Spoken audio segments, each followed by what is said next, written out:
This is CBN Newswatch. Thanks for joining us for CBN Newswatch. I'm Mark Martin. Rescue efforts are underway in the Bahamas after Hurricane Dorian left a trail of destruction across the island nation. Today we're seeing images that show some of the impact. Our Heather Sells has more on Dorian in the Bahamas and preparations in the U.S. This is the scene after Dorian's brutal attack on the Bahamas. Total devastation. Debris that was once people's homes now covering the ground with wreckage. Hitting as a Category 5 storm with winds over 200 miles an hour, Dorian was the most powerful storm in recorded history here.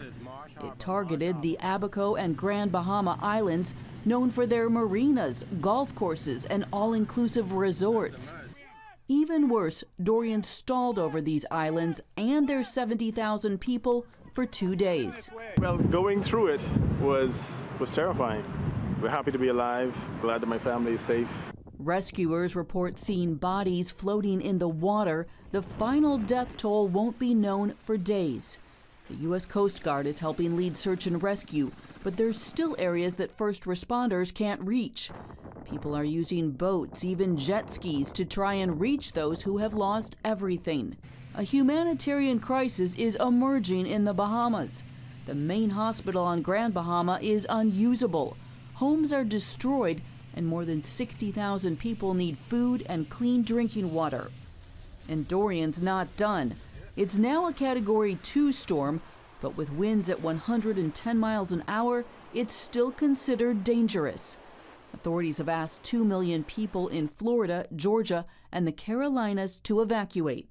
This is a very serious storm, and a western shift, that is towards land, of just a few miles could bring enormous damage. Even if Dorian doesn't make landfall in the U.S., it could bring storm surge and severe flooding. In low-lying Charleston, South Carolina, authorities are racing to move hospital patients to higher ground. In Savannah, Georgia, they have provided buses for families to get out. Well, I don't have a vehicle and I don't have the finance to go out of town. In Florida, Dorian has already grounded thousands of flights and shut down several airports. And it's battering Florida's coast as it makes its way north. Heather Sells, CBN News. CBN's Operation Blessing is sending international disaster relief teams to the Bahamas. 2 water treatment experts and a doctor will arrive in Nassau today. A second team will arrive later this week. The teams will provide basic aid focusing on clean water, medical, food, and shelter. And for information on donating, visit ob.org/crisis. CBN's Eric Phillips is in Florida, tracking conditions as Dorian makes its way to the U.S. Eric, people there appear to have dodged a bullet. There was a press conference within the last hour or so with the emergency management operation here in Volusia County, and that was the exact language they used, Mark, saying they did, in fact, dodge a bullet, despite the fact that it's raining pretty hard right now and the wind is blowing. You can see right behind me that the ocean is certainly strong. The tidal wave is very strong right now, and we are just about a little past high tide right now, so we've seen the water inching closer and closer to the boardwalk here, but it has not overtaken the wall. And quite honestly, what we've seen over the last several hours could have been much worse. We're talking about 20 to 30 mile an hour winds as opposed to the 45 to 55 mile an hour winds that they were anticipating. We're talking about 2,000 people without power here in Volusia County, and they're expected to get that power back on by this evening. That's as opposed to the legions of people they were expecting to lose power, which is why FPNL, Florida Power and Light, called in help from 34 states, some 16,000 men and women here to help. This could have been much worse in short, and they're just very thankful that it wasn't. As of 11 o'clock this morning, the shelters were closed, so people are making their way back to their homes. The evacuations at the areas near the boardwalk and near the beach, those have been lifted. The curfew has been lifted, and life here is slowly getting back to normal. We should caution, though, for anybody who's watching that might be here in this area, this beach is still technically closed. We have seen a number of people who couldn't wait to get back down to the waterfront. One woman was just treasure hunting couldn't wait for the storm to be over, couldn't wait for the all clear, just treasure hunting to see what they might be able to find that washed up on shore. She picked up a pineapple and said, oh, this is definitely from the Bahamas, and this is going to be, I'm going to keep this as just kind of a memento of the storm. Well, it's a good thing she has that type of memento as opposed to something that could have been much more destructive, Mark. Okay, Eric Phillips, thanks for your work there. We appreciate it, and stay safe. Britain's parliament faced a second straight day of political turmoil today as lawmakers fought Prime Minister Boris Johnson's plan to deliver Brexit in less than 2 months, no matter what. Dale Hurd has that story. The House of Commons is confronting Johnson over his insistence that the UK leave the EU on October 31st, even without a withdrawal agreement. Opposition lawmakers are trying to fast-track a law that would block a no-deal departure. Johnson condemned it as a surrender bill and said that if the bill passed this week, he would call a general election on October 15th. Taking his message directly to the British people in his bid to deliver Brexit. As the Honourable Lady knows very well, this government will take this country out of the European Union on October the 31st. There is only one thing that stands in our way. It is the surrender bill currently being proposed by the leader of the opposition. But it's unclear whether Johnson has the votes to trigger an election, which needs the approval of 2/3 of the House of Commons. In fact, many things are unclear. We're in highly uncharted waters. Nobody knows what's going to happen next. The bill has got to pass through the House of Commons, which of course is already not certain, and then it's got to pass through the House of Lords. Which is also not assured. Meanwhile, word today from the Bank of England that the potential impact to the British economy of a no-deal Brexit is now less severe because of preparations that have been made since last year. Bank Governor Mark Carney said he believed a no-deal Brexit would see the economy shrink by only 5.5%, rather than the 8% previously predicted. Dale Hurd, CBN News. Thank you, Dale. In other news today, leaders in China announced plans to withdraw the extradition bill that has sparked months of protests in Hong Kong. Hong Kong Chief Executive Carrie Lam made the announcement about the withdrawal in a pre-recorded TV message. She also announced the government would not accept other protester demands, including an independent inquiry into alleged police misconduct against protesters. CBN News Chief International Correspondent Gary Lane is here with us, and he says the pro-democracy students are not impressed. So, Gary, how are the young pro-democracy activists responding then? Well, as expected, they say it's too little, too late. They wanted to see this happen back in June. They feel that many of these progressive changes that have been made could have been made back earlier in June if they had been addressed earlier. And specifically, they were pleased, I think, about this being done. But let me show you something that was on Twitter today. They don't trust Beijing. This is something that they posted on Twitter today. It is a tweet of a political cartoon, which basically shows Beijing standing at the door of Hong Kong, ready to beat some heads there. And while in China, you see people cowering in the corner after they've been bludgeoned almost to death. And they just don't trust Beijing. Well, talk a little bit more about that. You know, we've been hearing about these protests for days and days. Yeah. What exactly are their concerns, the protesters? Yeah, well, they wanted to see this extradition law gone, which it is now, but they also want to see the chief executive, Carrie Lam, gone. They want universal suffrage. They want the right to choose their own leaders. Right now, Beijing, when there's an election, handpicks 2 or 3 people, and that's who the people have a choice of. But they say, look, we want people like Joshua Wong, who is one of the student leaders in the pro-democracy movement, and others to be able to run. They cannot. That is just one of the many other things that they want to see done. So are the protests going to stop for now, or are they going to continue? No, they are not going to stop. As a matter of fact, just 2 days ago, there was a strike of students. We have some images here that they provided us of a big rally in Hong Kong. The students say, look, we want to show that it's not that we don't want to learn. We're taking a break from classes because we want to show that we believe in our society. We believe in democracy. So they'll continue things like that. Look out for October 1st, because that is the 70th anniversary of the Communist Party coming to power in Beijing. The government wants to see everything go smoothly, but it will not in Hong Kong. There will be masses in the streets October 1st. Talk more about that. What is the government of China's likely response to these continued protests? Well, the government of China, I think they wanted to kind of calm things down a bit right now. They were hoping this would go away. It is not going to go away.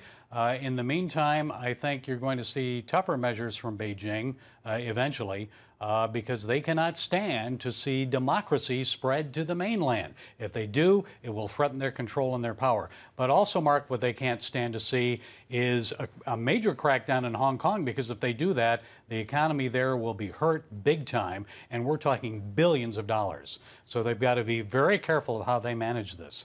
Right now, a little calm, but we'll see what happens. All right, Gary Lane, as always, thanks for your insights. People in Israel are heading to the polls again. Here to weigh in on the upcoming election is our Middle East Bureau Chief, Chris Mitchell. Chris, Israelis went to the polls just a few months ago in April. Why are they going to the polls so soon? Well, Mark, this is the first time in Israel's history that actually Israelis went to the polls and then had to turn around literally in just several months and go to the polls again. The reason that happened is because they have a parliamentary system where they have to bring a coalition government together. And with the math, they have 120 seats in Israel's parliament called the Knesset, and they have to get 61 seats of these political parties to form a government. And typically they pick the party that gets the most seats in the election, and then they have to bring other parties together. And Netanyahu was the leader of the Likud party. They had most of the seats. He simply wasn't able to bring a coalition together because the parties that he worked with were diametrically opposed on certain issues, and they just never agreed to get a coalition together. Well, what's at stake in this upcoming election? Well, right now, I mean, the future of Israel in many ways is at stake. How security is going to be handled, the economy. If you look at the parties that are represented, you have a choice in many ways, like the United States. You have the left that is leaning socialist over here. You have the right, which is much more conservative, and they're conservative on some of the security issues as well. One of the big issues is what's going to do with the upcoming Trump administration's peace plan. How do you deal with the Palestinians? So a lot is at stake right now on this election, which will be September 17th, just a few days from now. What are the challenges facing Benjamin Netanyahu in this election? Well, you know, Mark, he is the longest running serving prime minister in Israel's history, just past David Ben-Gurion. And right now, many people say it's a referendum on Netanyahu himself. He's been running so long, serving so long. Sometimes there's a Netanyahu fatigue that some people say. And also some people are just leery of what they believe is some of the corruption that's associated with the government. He is facing charges in October. He might be indicted, because of breach of trust, bribery. These are some of the charges. So in many ways, some people think it's a referendum on Netanyahu himself. And quickly, what are the issues most important to Israelis, Chris? Well, our CBN News crew was out on Mahane Yehuda, which is the shuk, talking to people, Israelis, about their reaction. Security seems to be the #1 policy issue that's on their minds. We just had a near war with Hezbollah on the northern border, and Iran is threatening Israel in so many ways, not only just a nuclear program, but infiltrating into Syria. So I think security is the #1 threat that Israelis will be thinking about when they go to the polls in just a few days. All right, Chris Mitchell, our Middle East Bureau Chief, thanks for being with us, sir. Thanks, Mark. It's the new Superbook Bible app. It's packed with games, activities, and Superbook episodes that you can watch for free. Oh, no! There's trivia, a fun daily devotional, and answers to your Bible questions. Plus, an easy-to-understand Bible the whole family will enjoy. You can even create your own Superbook character. Ta-da! It's the new Superbook Bible app. Free downloads on iTunes, Google Play, and Amazon. Young people, millennials, are flocking to church. It's not an exaggeration to say that we love to meet them and that we love to know their stories. Come home to the Southern Gospel Station from CBN Radio. You'll enjoy a rich Southern blend of bluegrass, classic gospel, and Southern Gospel favorites. CBN Southern Gospel. Available now at cbnradio.com. Woohoo! Hi, Superbook fans. Here's something else you'll love. It's the new Superbook Bible app. It's packed with games, activities, and Superbook episodes that you can watch for free. Oh, no! There's trivia, a fun daily devotional, and answers to your Bible questions. Plus, an easy-to-understand Bible the whole family will enjoy. You can even create your own Superbook character. Ta-da! Whoa! Hillsburg Falls man, come... Sorry, pardon me. Sorry, excuse me. Ouch! Are you getting this? Earn super points to win daily prizes, too. And so much more! Time to get back to my adventures. See you soon. It's the new Superbook Bible app. Free downloads on iTunes, Google Play, and Amazon. Google's video site YouTube is facing a $170 million fine for collecting children's personal data without their parents' consent.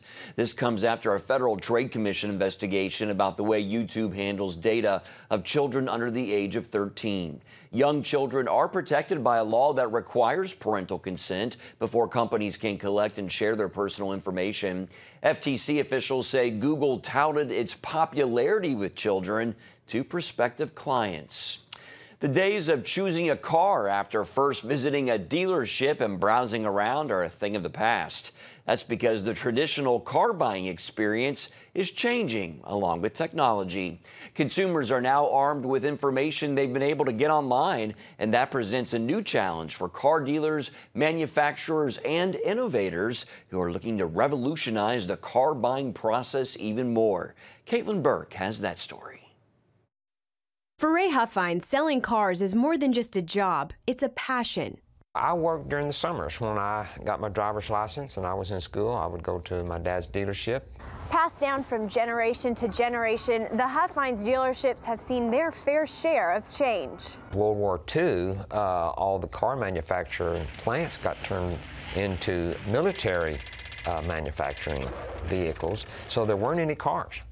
And the dealerships just had to make it on service and on used cars and repairing. The challenges of today, rapidly evolving technology and customers who are more knowledgeable than ever. Used to, people would visit a lot of dealerships, but now they don't. They do a lot of the research online. There's so much information that they can get, and they come in very informed. Consumers are now only going to a car dealership when they're ready to buy or go on a test drive. That means it's critical for dealers to have websites that are engaging and informative. A recent study by Cars.com shows that 75% of consumers decided which dealership to purchase their car from based on digital research. Huffine says that one of the major changes he's made is to make sure his website works well for smartphones. That same Cars.com study finds that 4 out of 5 shoppers use their smartphone to actually choose their vehicle. Innovators see this as an opportunity to introduce new apps that will further revolutionize car buying and selling. Last month, more than a dozen teams participated in Hackamotive, a 3-day competition sponsored by Edmunds.com aimed at reimagining the future of car shopping. ZipFlip, a web-based peer-to-peer marketplace for buying and selling used cars, won the $20,000 grand prize. Come to our website, put in the 17-digit identification number for your car, and through a partnership with Edmunds.com, we can show everything about your car and send you a sticker to place on the car that is sort of an updated version of the old for sale sign you'd find at a hardware store, so that somebody with a smartphone can send a code in and get everything about the car, the price you're asking, negotiate anonymously, and even pay electronically. Some other new apps that could be helpful in your car shopping? Carcode.me. That's a tool that allows dealers to create a code for every vehicle on their lot. Once scanned, pictures, video, vehicle options, and Carfax history are sent to the buyer's smartphone instantly. And Carmera, an image recognition app that identifies vehicles and calls up information on them with just the snap of a photo. Huffine says that changing with the times and keeping up with the latest technology is important, but the service he and his employees show to each customer will be just as critical to keep them coming back. Caitlin Burke, CBN News, Dallas, Texas. Can't overlook customer service. Well, coming up, still ahead, we're sitting down with an up-and-coming dancer whose faith keeps her moving. Are you suffering from feeling tired or worn out during the day? Can you not turn off your brain at night? You are not alone. Hi, I'm Dr. Michael Bruce, the sleep doctor, and I've partnered with the Christian Broadcasting Network, and we're gonna bring you some unbelievable information that you can use tonight to get a better night's rest. Wake up to your best life. Call 1-800-700-7000 or go to cbn.com to get your free copy of Protect Your Sleep today.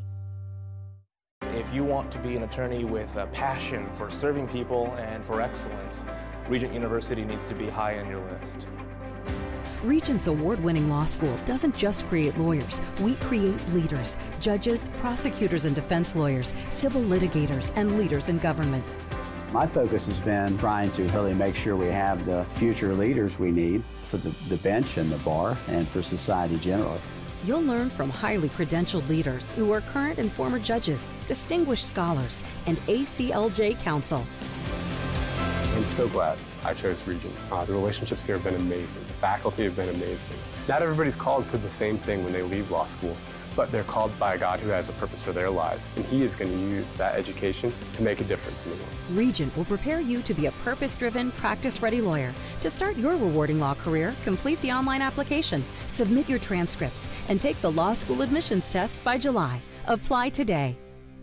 If you want to be an attorney with a passion for serving people and for excellence, Regent University needs to be high on your list. Regent's award-winning law school doesn't just create lawyers. We create leaders, judges, prosecutors and defense lawyers, civil litigators, and leaders in government. Ready to become a purpose-driven, practice-ready lawyer? To start your rewarding career, complete the online application, submit your transcripts, and take the law school admissions test by July.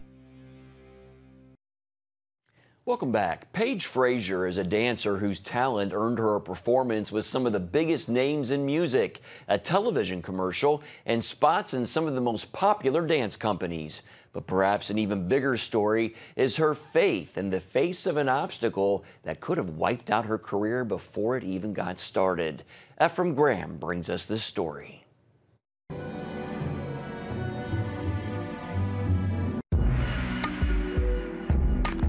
Paige Frazier is a Bronx-born ballerina who moves to a beat that says, "Nothing to prove, only to share." I say that before I step on stage, you know, because as dancers, we get a lot of notes. We take class every day. We perfect our craft. There's a mirror in the front of the studio. We're constantly like fixing things, and I get a sense of freedom when I step on stage because at that moment it's me and the audience is there to have an experience and to be moved.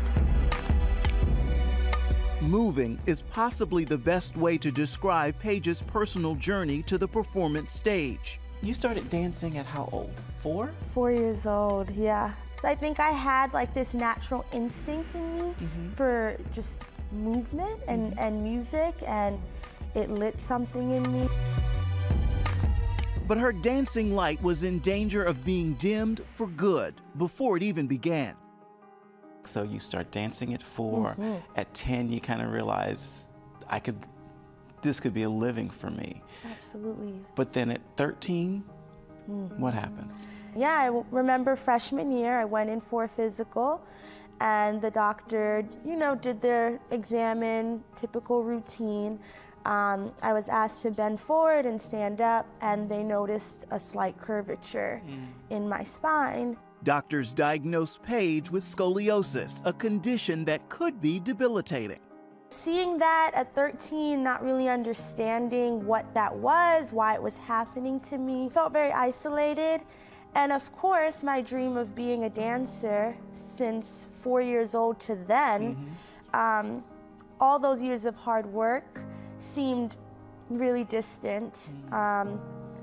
Because you're looking at your x-ray, you're seeing your spine curve, in two places. You're not really understanding what that is and what that will mean for your future. And as a dancer, we use our body.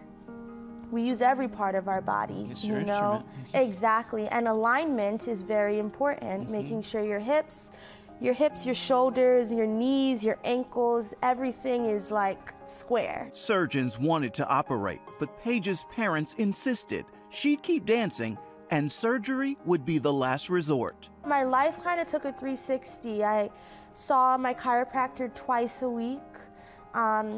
He suggested that I wear a back brace. I wore one to school and I wore one at night. I know what kept me going was my love for dance, especially because that was kind of all I knew. The journey hasn't been picture perfect, but with heart and hard work, Paige is a professional dancer with an impressive resume, working with prestigious companies like Ailey 2, dancing in a sea of ballerinas in a Beyoncé video, and a recent performance at Chicago's Lyric Opera in West Side Story. Where does faith come in for you in this story? A lot of prayer, still a lot of prayer. You know, again, I haven't had the surgery. I'm 28, and that in itself is a miracle. You know, I'm just like, wow, like, thank you, God, that like, here I am able to dance with 3 different companies, live my dreams, doing musical theater now, you know. It's really a blessing, and I don't take it for granted.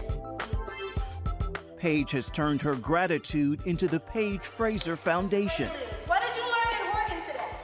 where she teaches young artists with or without disabilities to reach their full potential. At dance clinics, not far from where her Bronx ballerina story began. I always say dance is healing, not only mentally but physically. And I think it's so beautiful when I see someone who's wheelchair bound or missing a limb and they're still dancing.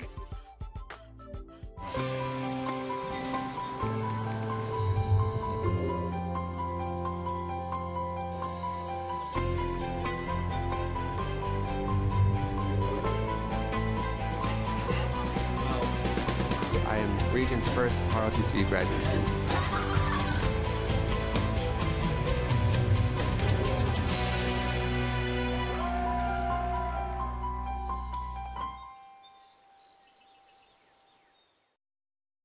Finally today, if you sing a lot of contemporary praise choruses at your church, but still enjoy a traditional hymn on Sunday morning, you're not alone.